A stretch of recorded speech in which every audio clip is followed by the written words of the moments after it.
नमस्कार दोस्तों, मैं आपकी दोस्त वंदना।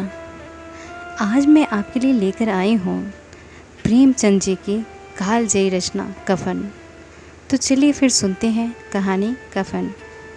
झोपड़ी के द्वार पर बाप और बेटा दोनों एक बुझे हुए अलाव के सामने चुपचाप बैठे हुए हैं और अंदर बेटे की जवान बेबी बुधिया प्रसव वेदना में पछाड़ खा रही थी।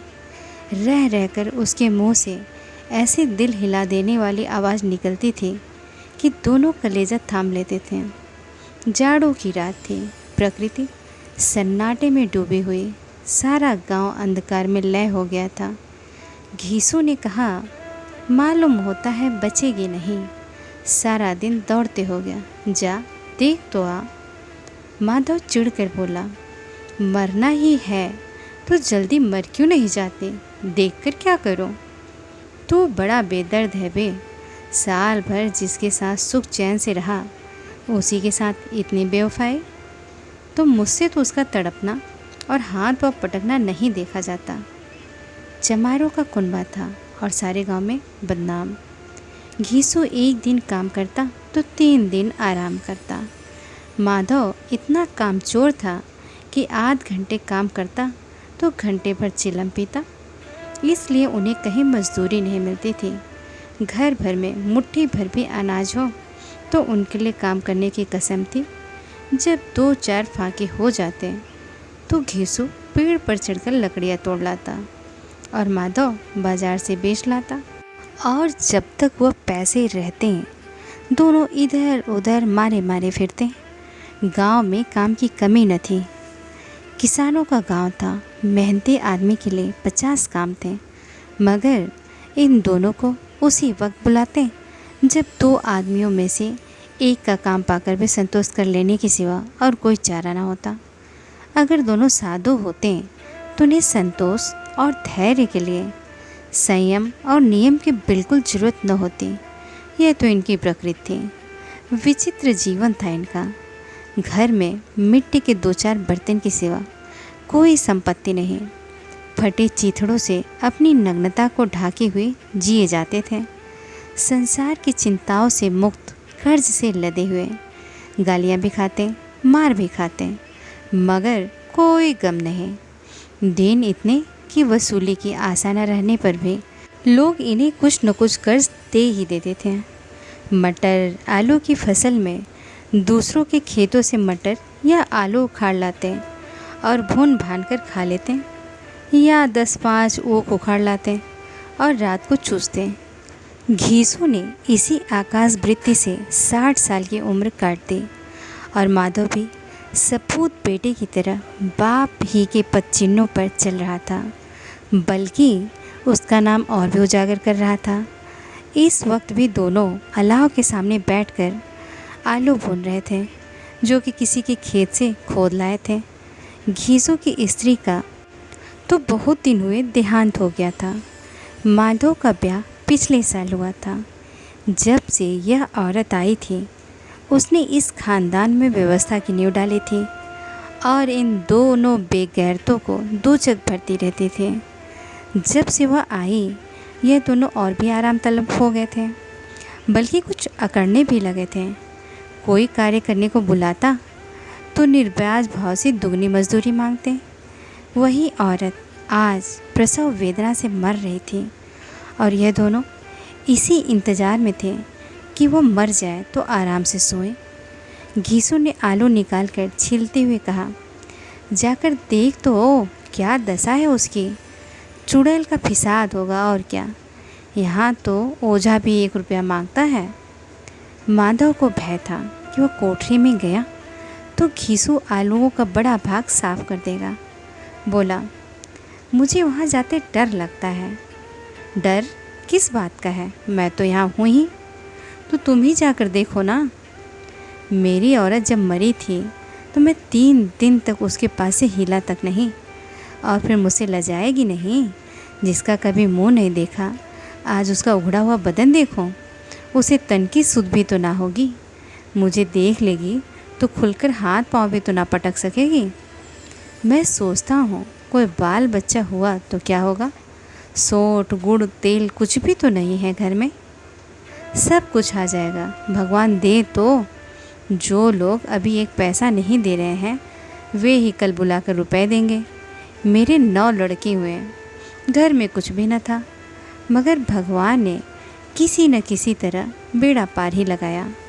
जिस समाज में रात दिन मेहनत करने वालों की हालत उनकी हालत से कुछ बहुत अच्छी न थी, और किसानों के मुकाबले वे लोग जो किसानों की दुर्बलताओं से लाभ उठाना जानते थे कहीं ज़्यादा प्रसन्न थे, वहाँ इस तरह की मनोवृत्ति का पैदा हो जाना कोई अचरज की बात न थी। हम तो कहेंगे घीसू किसानों से कहीं ज़्यादा विचारवान था, और किसानों के विचार शून्य समूह में शामिल होने के बदले बैठकबाजों की कुत्सित मंडली में जा मिला। हाँ, उसमें यह शक्ति न थी कि बैठकबाजों के नियम और नीति का पालन करता। इसलिए जहाँ उसकी मंडली के और लोग गांव के सरगना और मुखिया बने हुए थे, उस पर सारा गांव उंगली उठाता था। फिर भी उसे यह तस्कीन तो थी ही कि अगर वह फटे हाल है तो कम से कम उसे किसानों की सी जी तोड़ मेहनत तो नहीं करनी पड़ती, और उसकी सरलता और निरीहता से दूसरे लोग बेजा फ़ायदा तो नहीं उठाते। दोनों आलू निकाल निकाल कर जलते जलते खाने लगे।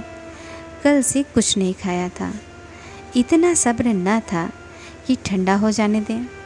कई बार दोनों की ज़बानें जल गईं। छील जाने पर आलू का बाहरी हिस्सा ज़बान, हलक और तालू को जला देता था, और उस अंगारे को मुंह में रखने से ज़्यादा खैरियत इसी में थी कि वह अंदर पहुंच जाए। वहाँ उसे ठंडक करने के लिए काफ़ी सामान थे, इसलिए दोनों जल्दी जल्दी निगल जाते। हालांकि इस कोशिश में उनकी आंखों से आंसू निकल आते। घीसू को उस वक्त ठाकुर की बारात याद आए जिसमें 20 साल पहले वह गया था। उस दावत में जो तृप्ति मिली थी वह उसके जीवन में एक याद रखने लायक बात थी, और आज भी उसकी याद ताज़ी थी। बोला वह भोज नहीं भूलता। तब से फिर उस तरह का खाना और भरपेट नहीं मिला। लड़की वालों ने सबको भरपेट पूड़ियाँ खिलाई थी, सबको, छोटे बड़े सब ने पूड़ियाँ खाई, और असली घी की चटनी, रायता, 3 तरह के सूखे साग, एक रसेदार तरकारी, दही, चटनी, मिठाई। अब क्या बताऊं कि उस भोज में क्या स्वाद मिला। कोई रोक टोक नहीं थी, जो चीज़ चाहो मांगो, जितना चाहो खाओ। लोगों ने ऐसा खाया कि किसी से पानी न पिया गया, मगर परोसने वाले हैं कि पत्तल में गर्मा गर्म गोल गोल सुवासित कचौड़ियाँ डाल देते हैं। मना करते हैं कि नहीं चाहिए, पत्तल पर हाथ रोके हुए हैं, मगर वह है कि दिए जाते हैं। और जब सबने मुंह धो लिया तो पान इलायची भी मिली, मगर मुझे पान लेने की कहाँ सुध थी। खड़ा हुआ न जाता था, चटपट जाकर अपने कंबल पर लेट गया। ऐसा दिल दरियाव था वह ठाकुर। माधव ने इन पदार्थों का मन ही मन मज़ा लेते हुए कहा, अब हमें कोई ऐसा भोज नहीं खिलाता। अब कोई क्या खिलाएगा, वो ज़माना दूसरा था। अब तो सबको किफ़ायत सूझती है। शादी ब्याह में मत खर्च करो, क्रियाकर्म में मत खर्च करो। पूछो गरीबों का माल बटोर बटोर कर कहाँ रखोगे। बटोरने में तो कमी नहीं है, हाँ खर्च में किफ़ायत सूझती है। तुमने एक 20 पूरियाँ खाई होंगी, 20 से ज़्यादा खाई थी। मैं 50 खा जाता, 50 से कम मैंने न खाई होंगी। अच्छा पका था, तू तो मेरा आधा भी नहीं है। आलू खाकर दोनों ने पानी पिया, और वहीं अलाव के सामने अपनी धोतियाँ ओढ़कर पाँव पेट में डाले सो रहे, जैसे 2 बड़े बड़े अजगर गेंडुलियाँ मारे पड़े हों, और बुधिया अभी तक करा रही थी। सवेरे माधव ने कोठरी में जाकर देखा तो उसकी स्त्री ठंडी हो गई थी। उसके मुंह पर मक्खियाँ भिनक रही थी, पथराई हुई आंखें ऊपर टंगी हुई थी, सारी देह धूल से लथपथ हो रही थी। उसके पेट में बच्चा मर गया था। माधव भागा हुआ घीसू के पास आया, फिर दोनों जोर जोर से हाय हाय करने और छाती पीटने लगे। पड़ोस वालों ने यह रोना धोना सुना तो दौड़े हुए आए और पुरानी मर्यादा के अनुसार इन अभागों को समझाने लगे। मगर ज़्यादा रोड़ने पीटने का अवसर न था। कफन की और लकड़ी की फिक्र करनी थी। घर में तो पैसा इस तरह गायब था जैसे चील के घोंसले में मांस। बाप बेटे रोते हुए गांव के जमींदार के पास गए। वह इन दोनों की सूरत से नफरत करते थे। कई बार इन्हें अपने हाथों से पीट चुके थे, चोरी करने के लिए, वादी पर काम पर न आने के लिए। पूछा, क्या है बे घिसुआ, रोता क्यों है? अब तो तू कहीं दिखलाई भी नहीं देता। मालूम होता है इस गांव में रहना नहीं चाहता। घीसू ने ज़मीन पर सिर रखकर आंखों में आंसू भरे हुए कहा, सरकार, बड़ी विपत्ति में हो। माधव की घरवाले रात को गुजर गए। रात भर तड़पती रही सरकार। हम दोनों उसके सिरहाने बैठे रहे। दवा दारू जो कुछ हो सका सब कुछ किया, मुदा वह हमें दगा दे गए। अब कोई एक रोटी देने वाला भी न रहा मालिक। तबाह हो गए, घर उजड़ गया। आपका गुलाम हो, अब आपके सिवा कौन उसकी मिट्टी पार लगाएगा? हमारे हाथ में तो जो कुछ था वह सब तो दवा दारू में उठ गया। सरकार ही की दया होगी तो उसकी मिट्टी उठेगी। आपके सिवा किसके द्वार जाओ? जमींदार साहब दयालु थे, मगर घीसू पर दया करने वाले काले कंबल पर रंग चढ़ाना था। जी में तो आया कह दें, चल दूर हो यहाँ से। यह तो बुलाने से भी नहीं आता। आज जब गरज पड़ी तो खुशामद कर रहा है, हरामखोर कहीं का बदमाश। लेकिन यह क्रोध या दंड देने का अवसर न था। जी में कुड़ते हुए 2 रुपए निकाल कर फेंक दिए, मगर सांत्वना का एक शब्द भी मुँह से न निकला। उसकी तरफ ताका तक नहीं, जैसे सिर का बोझ उतारा हो। जब जमींदार साहब ने 2 रुपए दिए तो गांव के बनिए महाजनों को इनकार का साहस कैसे होता? घीसू जमींदार के नाम का ढिढोरा भी पीटना जानता था। किसी ने 2 आने दिए, किसी ने 4 आने। 1 घंटे में घीसू के पास 5 रुपए की अच्छी रकम जमा हो गई। कहीं से अनाज मिल गया, कहीं से लकड़ी। और दोपहर को घीसू और माधव बाजार से कफन लाने गए। इधर लोग बाँस वास काटने लगे। गांव की नर्मदिल स्त्रियां आ आकर लाश देखती थीं और उसकी बेकसी पर 2 बूंद आंसू गिराकर चली जाती थीं। बाजार में पहुंचकर घीसू बोला, लकड़ी तो उसे जलाने भर को मिल गई है, क्यों माधव? माधव बोला, हाँ लकड़ी तो बहुत है, अब कफन चाहिए। तो चलो कोई हल्का सा कफन ले लें। हाँ और क्या, लाश उठते उठते रात हो जाएगी। रात को कफन कौन देखता है? कैसा बुरा रिवाज है कि जिसे जीते जी तन ढकने को चीथड़ा भी ना मिले, उसे मरने पर नया कफन चाहिए। कफन लाश के साथ ही तो जल जाता है, और क्या रखा रहता है? यही 5 रुपए पहले मिलते तो कुछ दवा दारू कर लेते। दोनों एक दूसरे की मन की बात ताड़ रहे थे। बाजार में इधर उधर घूमते रहे। कभी इस बजाज की दुकान पर गए, कभी उसकी दुकान पर। तरह तरह के कपड़े, रेशमी और सूती देखे, मगर कुछ जचा नहीं। यहाँ तक कि शाम हो गई। तब दोनों ने जाने किस दैवी प्रेरणा से एक मधुशाला के सामने जा पहुँचे और जैसे किसी पूर्व निश्चित व्यवस्था से अंदर चले गए। वहाँ जरा देर तक दोनों असमंजस में खड़े रहे। फिर घीसू ने गद्दी के सामने जाकर कहा, साहू जी, एक बोतल हमें भी देना। उसके बाद कुछ चिखौना आया, तली हुई मछली आई और दोनों बरामदे में बैठकर शांतिपूर्वक पीने लगे। कई कुज्जियाँ ताबड़तोड़ पीने के बाद दोनों सुरूर में आ गए। घीसू बोला, कफन लगाने से क्या मिलता, आखिर जल ही तो जाता, कुछ बहू के साथ तो न जाता। माधव आसमान की तरफ देखकर बोला, मानो देवताओं को अपनी निष्पापता का साक्षी बना रहा हो। दुनिया का दस्तूर है, नहीं लोग बाभनों को हज़ारों रुपए क्यों दे देते हैं? कौन देखता है परलोक में मिलता है या नहीं? बड़े आदमियों के पास धन है, फूकें, हमारे पास फूकने को क्या है? लेकिन लोगों को जवाब क्या दोगे? लोग पूछेंगे नहीं कफन कहाँ है? घीसू हंसा, अब एक कह देंगे कि रुपए कमर से खिसक गए, बहुत ढूंढा मिले नहीं। लोगों को विश्वास न आएगा, लेकिन फिर वही रुपए देंगे। माधव भी हंसा इस अनपेक्षित सौभाग्य पर, बोला, बड़ी अच्छी थी बेचारी, मरी तो खूब खिला पिला कर। आधी बोतल से ज़्यादा उड़ गई। घीसू ने 2 सेर पूड़ियाँ मंगाई। चटनी, अचार, कलौजियाँ, शराब खाने के ही सामने दुकान थी।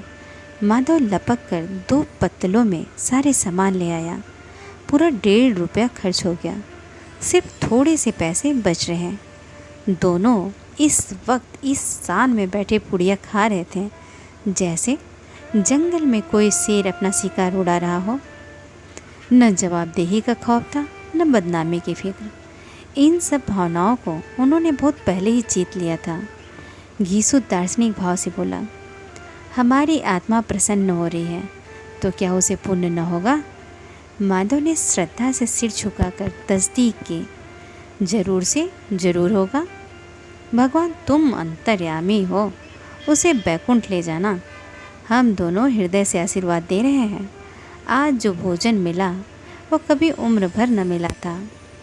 एक क्षण के बाद माधव के मन में एक शंका जागी। बोला, क्यों दादा, हम लोग भी एक न एक दिन वहाँ जाएंगे ही। घीसू ने इस भोले भाले सवाल का कुछ उत्तर न दिया।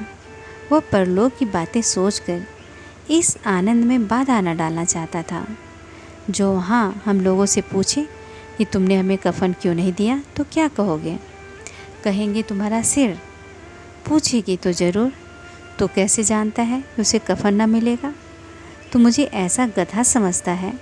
60 साल क्या दुनिया में घास खोदता रहा हूँ, उसको कफन मिलेगा और बहुत अच्छा मिलेगा। माधव को विश्वास न आया। बोला, कौन देगा? रुपए तो तुमने चट कर दिए। वह तो मुझसे पूछेगी, उसकी मांग में तो मैंने सिंदूर डाला था। कौन देगा? बताते क्यों नहीं? वही लोग देंगे जिन्होंने अबकी दिया है। हाँ, अबकी रुपए हमारे हाथ न आएंगे। ज्यों ज्यों अंधेरा बढ़ता था और सितारों की चमक तेज होती थी, मधुशाला की रौनक भी बढ़ती जाती थी। कोई गाता था, कोई डींग मारता था, कोई अपने संगी के गले लिपट जाता था, कोई अपने दोस्त के मुंह में कुल्हड़ लगाए देता था। वहाँ के वातावरण में सुरूर था, हवा में नशा। कितने तो यहाँ आकर एक चुल्लू में मस्त हो जाते थे। शराब से ज़्यादा यहाँ की हवा उन पर नशा करती थी। जीवन की बाधाएं यहाँ खींच लाती थी और कुछ देर के लिए ये भूल जाते थे कि वे जीते हैं या मरते हैं, या न जीते हैं न मरते हैं। और यह दोनों बाप बेटे अब भी मज़े ले लेकर चुस्कियाँ ले रहे थे। सबकी निगाहें इनकी ओर जमी हुई थी। दोनों कितने भाग्य के बली हैं। पूरी बोतल बीच में है। भर पेट खाकर माधव ने बची हुई पुड़ियों का पत्तल उठाकर एक भिखारी को दे दिया, जो खड़ा इनकी ओर भूखी आंखों से देख रहा था और देने का गौरव, आनंद और उल्लास का अपने जीवन में पहली बार अनुभव किया। घीसू ने कहा, ले जा, खूब खा और आशीर्वाद दे। जिसकी कमाई है वह तो मर गए, मगर तेरा आशीर्वाद उसे ज़रूर पहुँचेगा। रोए रोए से आशीर्वाद दो, बड़ी गाढ़ी कमाई के पैसे हैं। माधव ने फिर आसमान की तरफ देखकर कहा, वह वैकुंठ में जाएगी दादा, वैकुंठ की रानी बनेगी। घीसू खड़ा हो गया, जैसे उल्लास की लहरों में तैरता हुआ बोला, हाँ बेटा, वैकुंठ में जाएगी। किसी को सताया नहीं, किसी को दबाया नहीं। मरते मरते हमारी ज़िंदगी की सबसे बड़ी लालसा पूरी कर गए। वह न बैकुंठ जाएगी तो क्या ये मोटे मोटे लोग जाएंगे, जो गरीबों को दोनों हाथों से लूटते हैं और अपने पाप को धोने के लिए गंगा में नहाते हैं और मंदिरों में जल चढ़ाते हैं। श्रद्धालुता का यह रंग तुरंत ही बदल गया। अस्थिरता नशे की खासियत है। दुख और निराशा का दौरा हुआ। माधव बोला, मगर दादा, बेचारी ने ज़िंदगी में बड़ा दुख भोगा, कितना दुख झेल कर मरी। वह आंखों पर हाथ रखकर रोने लगा, चीखें मार मार कर। घीसू ने समझाया, क्यों रोता है बेटा, खुश हो कि वह माया जाल से मुक्त हो गई, जंजाल से छूट गई। बड़ी भाग्यवान थी जो इतनी जल्दी माया मोह के बंधन तोड़ दिए। और दोनों खड़े होकर गाने लगे, ठगनी क्यों नैना झमकावे ठगनी। पियक्कड़ों की आंखें इनकी ओर लगी हुई थी और यह दोनों अपने दिल में मस्त गाए जाते थे। फिर दोनों नाचने लगे, उछले भी, कूदे भी, गिरे भी, मटके भी, भाव भी बताए, अभिनय भी किए और आखिर नशे में मदमस्त होकर वहीं गिर पड़े। धन्यवाद।